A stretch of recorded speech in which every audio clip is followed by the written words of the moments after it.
কিছুই ছিলে না, কিভাবে তোমার জন্ম হয়েছে এবার শোনো। আল্লাহ তাআলা বলছেন সুম্মা জাআলনাহু নুতফাতান ফি ক্বারারিম মাকিন।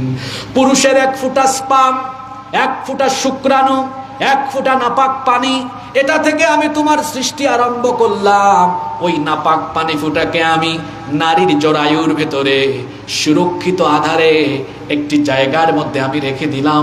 এরপরে আমি সেই শুক্রবিন্দুকে, সেই স্পাম ফোঁটাকে আমি জমাট বাঁধা রক্তে পরিণত করলাম।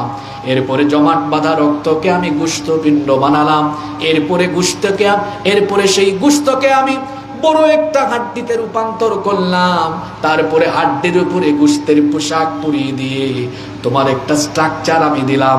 তোমার যে এত সুন্দর ফেস, তখন আমি ফেস দেওয়া আরম্ভ করলাম। তখন আমি তোমার চক্ষু দিলাম, নাক দিলাম, ঠোঁট দিলাম, দুই কান দিলাম, হাত পা দিয়ে সুন্দর একটা আকৃতি দিয়ে তোমার মায়ের গর্ভের ভেতরে আমি তোমাকে রেখে দিলাম। আল্লাহ তাআলা কোরআনুল কারীমের 22 নম্বর সূরা সূরাতুল হাজ্জের 5 নম্বর আয়াতে বলছেন ওয়ানুকিরু ফিল আরহামি মা নাশাউ ইলা আজালিম মুসাম্মা।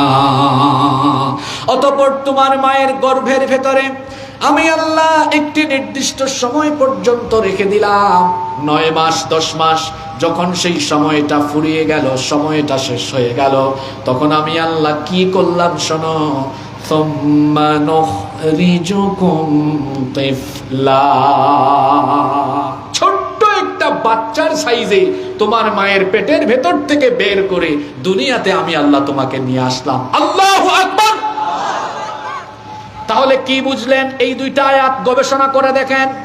আল্লাহ বলেছেন 7টি স্টেপে 7টি পর্যায়ে মানুষ বানিয়েছি বিজ্ঞানগত ফুটানি করে। আজকের হিউম্যান এমব্রায়োলজি, ভ্রূণতত্ত্ব নিয়ে যারা গবেষণা করেন, তারা গবেষণা করে দেখেছেন 7টি পর্যায়ে মানুষকে বানানো হয়েছে। আর এই 7টি পর্যায়ের কথা আল্লাহ সূরা মুমিনুনের 12 থেকে 14 নম্বর আয়াতে বড় সুন্দর করে তুলে ধরেছেন। বলেন সুবহানাল্লাহ। কিভাবে 7টি পর্যায়ে মানুষ বানানো হলো শোনেন। এই আয়াতে এসেছে প্রথম উপাদান হলো মাটি, মাটির নির্যাস থেকে হয়েছেন বাবা আদম, আদম থেকে হাওয়া। এরপরে নারী পুরুষের মিলনে সন্তান কেমনে আসতেছে। 2 নাম্বার হলো শুক্রাণু, স্পাম। 3 নম্বরে স্পাম ফুটাকে জমাট বাঁধা রক্তে পরিণত করা হয়। 4 নম্বরে জমাট বাঁধা রক্ত গোশতপিণ্ডে পরিণত হয়। 5 নম্বরে ওই গোশতপিণ্ডকে হাড্ডিতে রূপান্তর করা হয়। 6 নম্বরে হাড্ডির উপরে অস্থিপঞ্জর দিয়ে গোশতের পোশাক পরিয়ে দিয়ে অবয়ব দেওয়া হয়। আর 7 নম্বরে হলো এরপরে মায়ের পেটের ভেতরে থাকে ধাপে ধাপে কয়েক মাস অবস্থান করি পূর্ণাঙ্গ আকৃতি দিয়ে বাচ্চার আকারে আল্লাহ দুনিয়াতে নিয়ে আসে।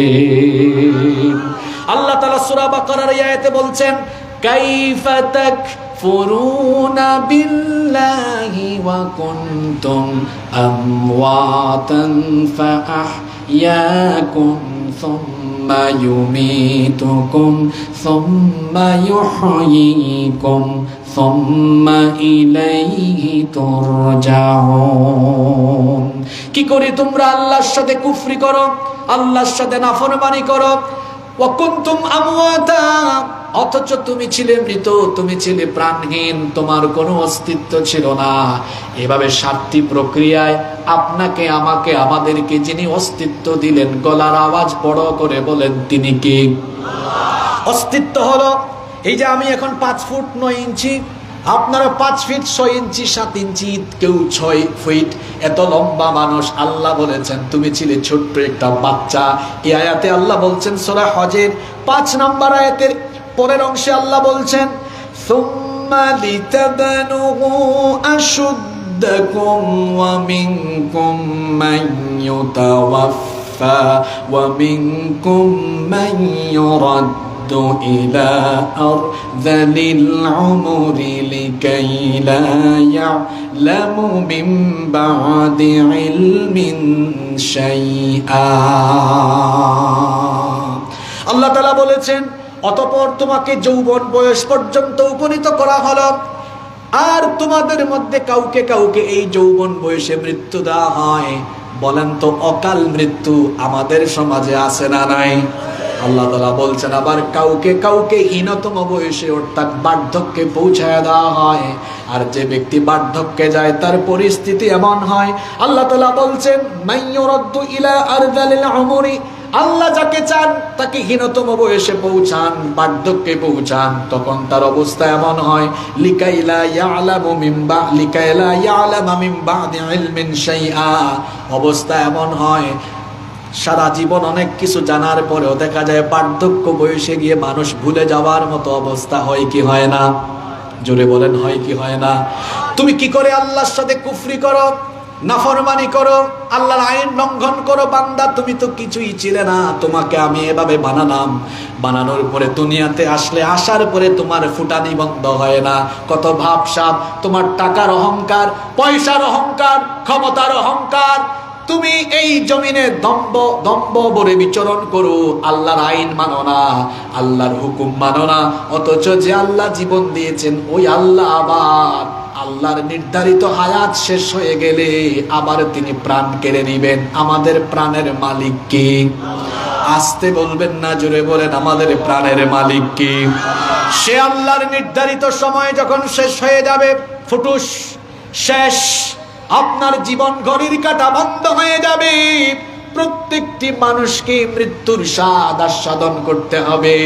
এজন্য আল্লাহ কোরআনে কারীমের 3 নম্বর সূরা আলে ইমরানের 185 নম্বর আয়াত, কোরআনের 21 নম্বর সূরা আম্বিয়া এর 35 নম্বর আয়াত, কোরআনে কারীমের 29 নম্বর সূরা আনকাবুতের 57 নম্বর আয়াত, 3 সূরার 3 আয়াতে আল্লাহ একই কথা বলেছেন, কুল্লু নাফসিন যায়িকাতুল মাউত, every soul will take the test of death, প্রত্যেকটি প্রাণসত্তাকে মরণের স্বাদ আস্বাদন করতে, যেখানেই থাকবেন মৃত্যু আপনার সাথে এসে সাক্ষাৎ করবেন।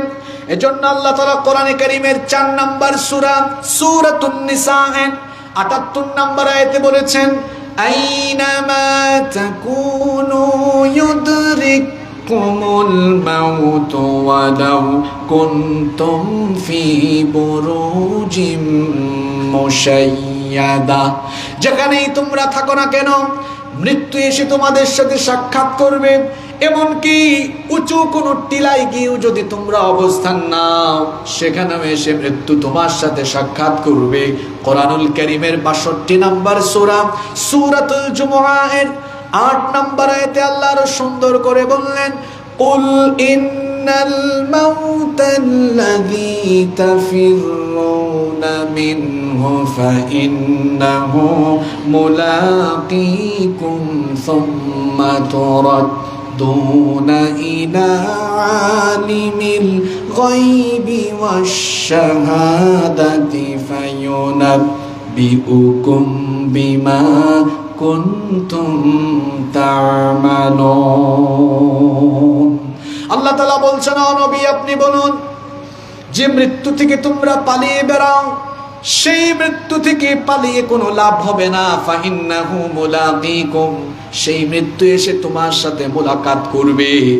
এরপরে তোমাদের জীবনের সকল কর্মসূচি যিনি অবহিত করে বিচার করবেন। গলার আওয়াজ বড় করে সবাই বলেন তিনি কি?